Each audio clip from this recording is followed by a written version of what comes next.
9 years, 2 months, and 13 days since I last dabbled in those acts of the apostles. And I'm grateful I was able to break the grip it held on my life. But lately I've been slipping. I've been cruising church parking lots on Sunday mornings, hoping to get a little bump, a little something to take the edge off. But I know once I start, it won't be long until I'm mainlining the gram or no steam every day, and I'll end up all strung out in some homeless shelter, serving lunches. I was a pastor for 9 years, and I can tell you that interactions with people change when they find out you're a pastor. My favorite interaction was with the people who, for some reason, wanted to engage me in theological debate, because that's always so much fun. Ran into a high school basketball coach of mine a couple years ago. I sat down on the bench next to him, just like my entire high school basketball career. And he says, Rich, what are you doing now? I said, I'm a pastor at this church. Yeah, it's a different church than I grew up in, you're right. How's it different? They're pretty much the same. The way they baptize is different. One dunks you under the water, the other one sprinkles water on your head.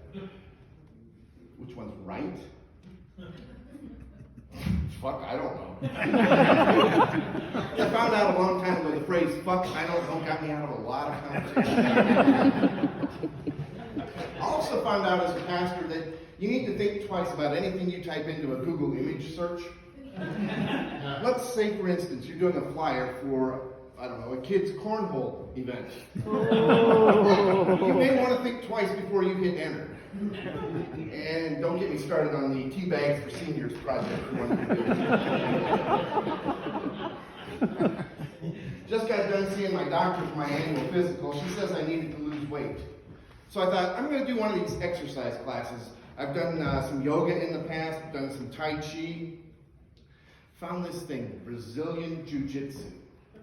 It is amazing. I lost 7 pounds the first week, but I had to quit because the wax kept burning my taint.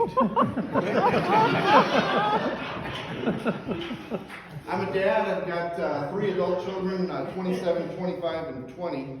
They were the only kids in their classes with those names. I still remember bringing my son home from the hospital for the very first time to our little country house. Just me, my wife, my son, and my wife's dim-witted cat, Eddie. And I was scared to death. I mean, I'd never been around babies.